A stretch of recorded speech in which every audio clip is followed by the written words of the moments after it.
जय माता दी। दुर्गा सप्तशती संपूर्ण पाठ श्रोतम। द्वितीय अध्याय।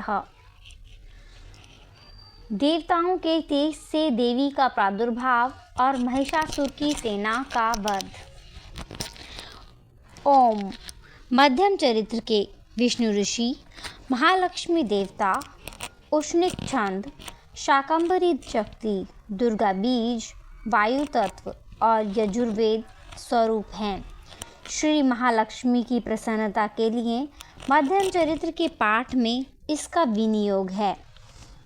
मैं कमल के आसन पर बैठी हुई प्रसन्न मुख वाली महिषासुर मर्दनी भगवती महालक्ष्मी का भजन करता हूँ, जो अपने हाथों में अक्षमाला, फरसा, गदा, बाण, वज्र, पद्म, धनुष, कुंडिका, दंड, शक्ति, खड्ग, ढाल, शंख, घंटा, मधुपात्र, शूल, पात्र और चक्र धारण करती हैं।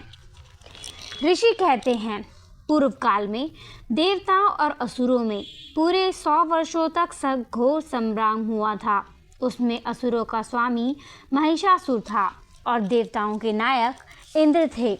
उस युद्ध में देवताओं की सेना महाबली असुरों से परास्त हो गई।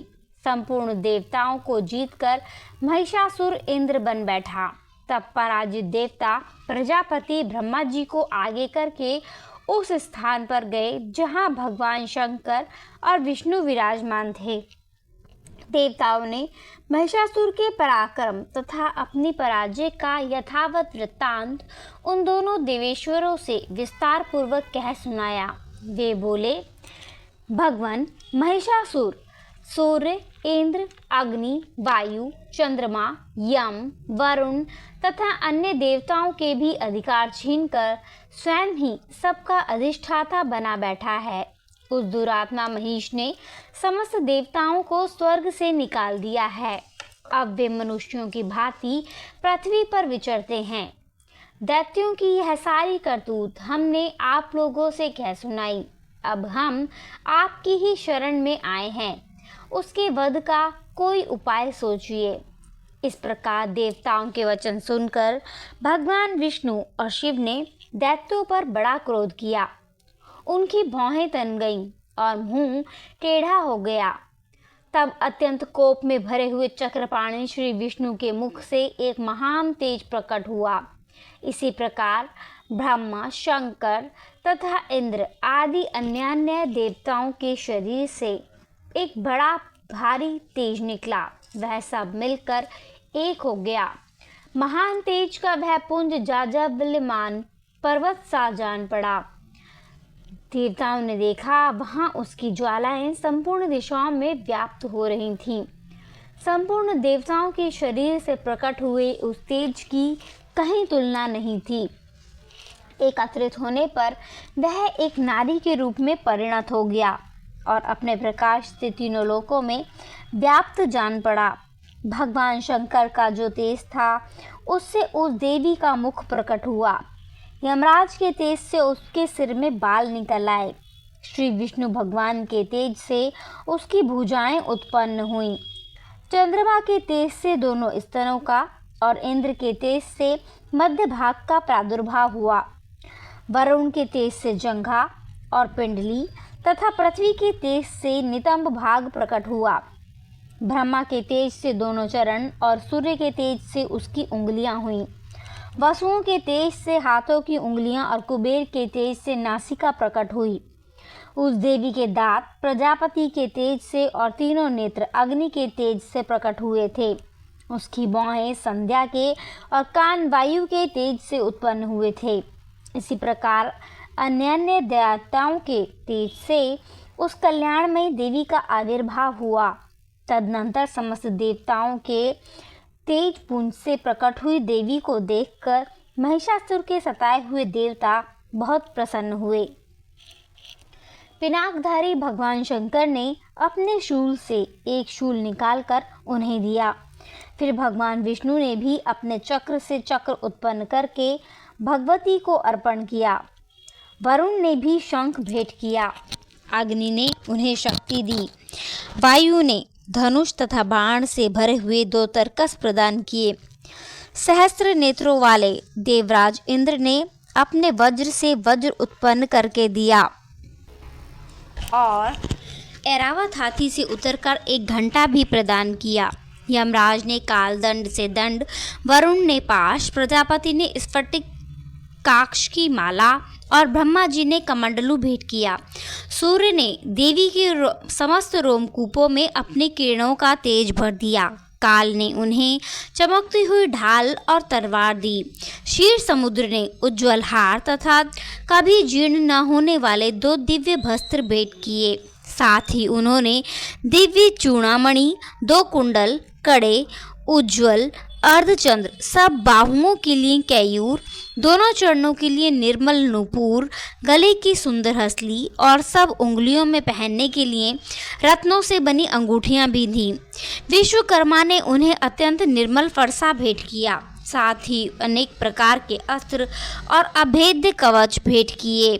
इनके सिवा मस्तक और वक्ष स्थल धारण करने के लिए कभी नख को महलाने वाले कमलों की मालाएं दी। जलधि ने उन्हें सुंदर कमल का फूल भेंट किया। हिमालय ने सवारी के लिए सिंह तथा भांति भांति के रत्न समर्पित किए। धनाध्यक्ष कुबेर ने मधु से भरा पात्र दान किया और संपूर्ण नागों के राजा शेष ने, जो इस पृथ्वी को धारण करते हैं, उन्हें बहुमूल्य मणियों से विभूषित नागहार भेंट किया। इसी प्रकार अन्य देवताओं ने आभूषण और अस्त्र शस्त्र देकर देवी का सम्मान किया। तत्पश्चात उन्होंने बारंबार अट्टहास पूर्वक उच्च स्वर से गर्जना की। उनके भयंकर नाद से संपूर्ण आकाश गूंज उठा। देवी का वह अत्यंत उच्च स्वर से किया हुआ सिंहनाद कहीं न समा सका। आकाश उसके सामने लघु प्रतीत होने लगा। उससे बड़े जोर की प्रतिध्वनि हुई, जिससे संपूर्ण विश्व में हलचल मच गई और समुद्र कांप उठे, पृथ्वी डोलने लगी और समस्त पर्वत हिलने लगे। उस समय देवताओं ने अत्यंत प्रसन्नता के साथ सिंहवाहिनी भवानी से कहा, देवी तुम्हारी जय हो। साथ ही महर्षियों ने भक्ति भाव से विनम्र होकर उनका स्तवन किया। संपूर्ण त्रिलोकी शोभग्रस्त देख दैत्यगण अपनी समस्त सेना को कवच आदि से सुसज्जित कर हाथों में हथियार ले सहसा उठकर खड़े हो गए। उस समय महिषासुर ने बड़े क्रोध में आकर कहा, आह, यह क्या हो रहा है। फिर वह संपूर्ण असुरों से घिरकर उस सिंहनाद की ओर लक्ष्य करके दौड़ा और आगे पहुंचकर उसने देवी को, जो अपने प्रभात से तीनों लोकों को प्रकाशित कर रही थी, उनके चरणों के भार से पृथ्वी दबी जा रही थी, माथे के मुकुट से आकाश में रेखा सी खींच रही थी तथा वे अपने धनुष की टंकार से 7 पातालों को शुद्ध किए देती थीं। देवी अपनी हजारों भुजाओं से संपूर्ण दिशाओं को आच्छादित करके खड़ी थी। तदनंतर उनके साथ दैत्यों का युद्ध छिड़ गया। नाना प्रकार के अस्त्र शस्त्रों के प्रहार से संपूर्ण दिशाएं उत्पादित होने लगीं। चिक्षुर नामक महान असुर महिषासुर का सेनानायक था। वह देवी के साथ युद्ध करने लगा।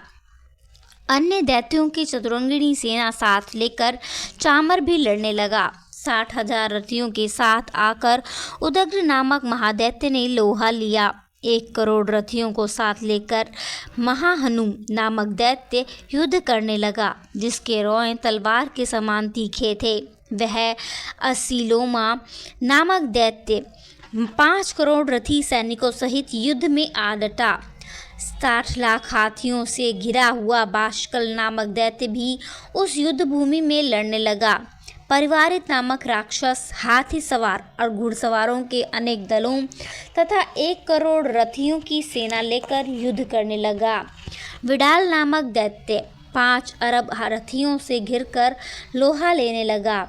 इनके अतिरिक्त और भी हजारों महादैत्य रथ, हाथी, घोड़ों की सेना साथ में लेकर वहां देवी के साथ युद्ध करने लगे। स्वयं महिषासुर उस रणभूमि में कोटि कोटि सहस्र रथ, हाथी और घोड़ों की सेनाओं से घिरा हुआ था। वे दैत्य देवी के साथ तोमर, भिंदीपाल, शक्ति, मूसल, खड़ग, परशु और पट्टिश आदि अस्त्र शस्त्रों का प्रहार करते हुए युद्ध कर रहे थे। कुछ दैत्यों ने उन पर शक्ति का प्रहार किया, कुछ लोगों ने पाश फेंके तथा कुछ दूसरे दैत्यों ने खड़ग प्रहार करके देवी को मार डालने का उद्योग किया। देवी ने भी क्रोध में भरकर खेल ही खेल में अपने अस्त्र शस्त्रों की वर्षा करके दैत्यों के वे समस्त अस्त्र शस्त्र काट डाले। उनके मुख पर परिश्रम या थकावट का रंच मात्र भी चिन्ह नहीं था। देवता और ऋषि उनकी स्तुति करते थे और वे भगवती परमेश्वरी दैत्यों के शरीरों पर अस्त्र शस्त्रों की वर्षा करती रहीं। देवी का वाहन सिंह भी क्रोध में भरकर गर्दन के बालों को हिलाता हुआ असुरों की सेना में इस प्रकार विचरने लगा मानो वलों में दावानल फैल रहा हो। रणभूमि में दैत्यों के साथ युद्ध करती हुई अंबिका देवी ने जितने निश्वास छोड़े वे सभी सैकड़ों हजारों गणों के रूप में प्रकट हो गए और परशु, भिंदीपाल, खड़ग और पट्टिश आदि अस्त्रों का असुरों से सामना करने लगे।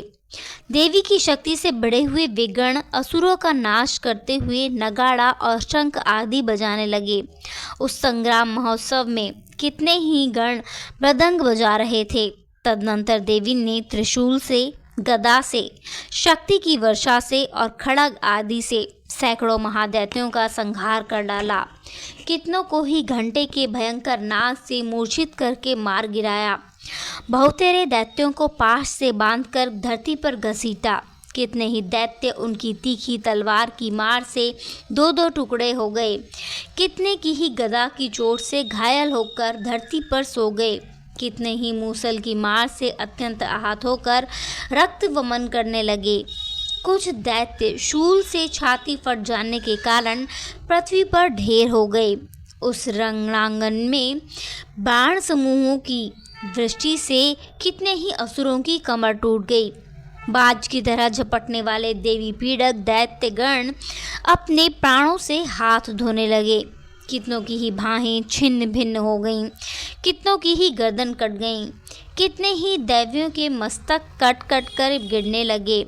कुछ लोगों के शरीर मध्य भाग में विदीर्ण हो गए।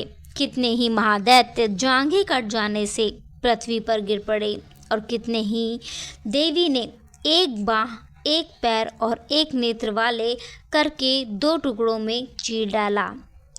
कितने ही दैत्य मस्तक कट जाने पर भी गिरकर उठ जाते और केवल धड़के ही रूप ने अच्छे अच्छे हथियार हाथ में लेकर देवी के साथ युद्ध करने लगते थे। दूसरे कबंध युद्ध के बाजों की लय पर नाचते थे। कितने ही बिना सर के हाथों में खड़ग, शक्ति और रष्टि लिए दौड़ते थे और दूसरे दूसरे महादैत्य ठहरो ठहरो यह कहते हुए देवी को युद्ध के लिए ललकारते थे। जहाँ वह घोर संग्राम हुआ था वहाँ की धरती देवी के गिराए हुए रथ, हाथी, घोड़े और असुरों की लाश से ऐसे पट गई थी कि वहाँ चलना फिरना असंभव हो गया था। दैत्यों की सेना में हाथी, घोड़े और असुरों के शरीर से अधिक मात्रा में रक्तपात हुआ था कि थोड़ी ही देर में वहाँ खून की बड़ी बड़ी नदियाँ बहने लगीं। जगदम्बा ने असुरों की विशाल सेना को क्षण भर में नष्ट कर दिया, ठीक उसी तरह जैसे तृण और कांट के भारी ढेर को कुछ ही क्षणों में भस्म कर देती है। और वह सिंह भी गर्दन के बालों को हिला हिलाकर जोर से गर्जना करते हुआ दैत्यों के शरीरों में मानो प्राण चुन लेता था। वहाँ देवी के गणों ने भी उन महादैत्यों के साथ ऐसा युद्ध किया जिसमें आकाश में खड़े हुए देवतागण उन पर अत्यधिक संतुष्ट हुए और फूल बरसाने लगे। इस प्रकार श्री मार्कंडेय पुराण सार्वणिक मनवंतर की कथा के अंतर्गत देवी महात्म्य के अंतर्गत महिषासुर की सेना का वध नामक द्वितीय अध्याय संपूर्ण हुआ। जय माता दी, जय माता दी। ओम दुर्गाय नमः।